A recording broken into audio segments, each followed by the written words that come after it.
she started to realize that a lot of things I was not doing correctly in the dynamism of my body and the way I was moving.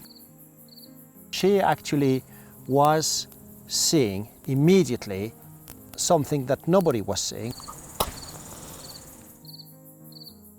One day it was lumbago, another day it was something higher up, and then it was neck pain, and then I was stuck. I couldn't move my head around.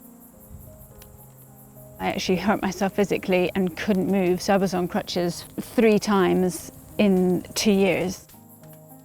I had a back pain for quite some years, and it got to the point where it was all the time, and I had to lie down in the afternoon because it was so painful. And the medical opinion on this was that I just had to get used to it. But I was 35 and I thought, you know, how is this possible? I feel like I have an 80-year-old's body and now you're telling me I just have to get used to it? This is crazy. But it was really accelerated, the urge to get better, by the fact that I was desperate to keep up with my children. They were all going on and doing things, you know, in their 20s, and I was like stuck at home and frustrated. My children weren't doing the same things. They were, you know, they were ski touring and they were running and they were mountain biking, and, you know, I had to find the confidence within to get on with it. And I have to say, I went from being a very shriveled, very sad person 2 years ago with my crutches to now feeling that I can pretty much do most of what they do. I mean, I'm not 25, but I keep up.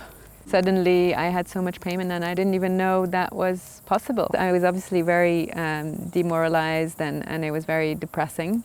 And suddenly you're in front of someone who says, oh, that's not a problem. We're going to fix that. When I came to you, the first thing that you said to me is, oh, your chin is poking, and you really had to show me how my head was kind of like, you know, poking, and I was spending a lot of time like this. And like many of us, I've spent many years with many hours in front of the computer and a laptop, so the head is down. So all of this had just, you know, created this posture, which then of course affected my shoulders, it affected and eventually led to, you know, back pain and issues. When people have this realization and they get in touch with their bodies and themselves, those stories need to be told. And that's how in the past stories were shared. Things that were critically important to people's health and well-being were part of a storytelling that was around the fire so that people could share and pass on this wisdom. And I think we're losing that today. So it's really about awareness and that we don't see things because we don't realize.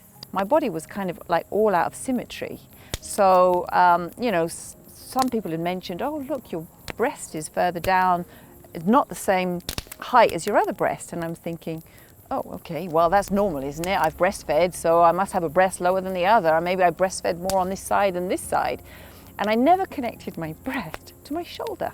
So thanks to you coming and you said, your shoulder's down. I thought, oh, my shoulder's down. And then I looked in the mirror for the first time and realized shoulder, breast. And so both sides were one up, one down. And that then affects obviously everything.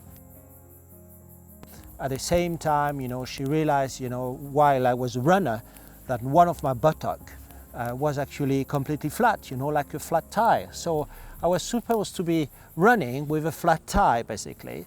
So, and nobody had seen that before. So everybody was trying to fix something. But at the same time, nobody had realized that the connection between my leg and the upper part of my body was completely cut off. I'm just broken. So if I'm broken, I can't be fixed. And it wasn't until you came up with some ideas, no, that's not how we have to be. This is how I can help you. And not a huge exercise program, small, deep, intense type movements inside, and that's how it started, the journey to recovery. You're unique in your approach, and I think we need many more people guiding us in the same way that you do. And I think a lot of people don't realize that. A lot of people, you know, as you were saying, Vanessa, a lot of people don't realize that they don't have to live with pain. Yeah, and it's small things. It really is. It doesn't have to, it's not a huge, you know, it's not just for sporty people. It's for everyone in their daily lives. These small movements that we're doing just all add up. And if we just get those small movements corrected, then and we open up, then we'll just feel, you know, so much more energy, so much more alive than we do as we start to, you know, close in on ourselves because we're feeling pain. And you know, in terms of movement being medicine, somebody I learned a lot from, I met Elder Tom, who was from an Indigenous community, the Blackfoot community, and he said, I learned so much, you know, around the fire from my grandparents, my parents. They showed me my connection with nature and the food I would eat and the plants that were around. But he said, most importantly, you know, talking to you is medicine, and our connection with each other really is the greatest medicine, and that sharing of knowledge and wisdom between us and being able to discover how each of us can move forward in a very healthy, happy way.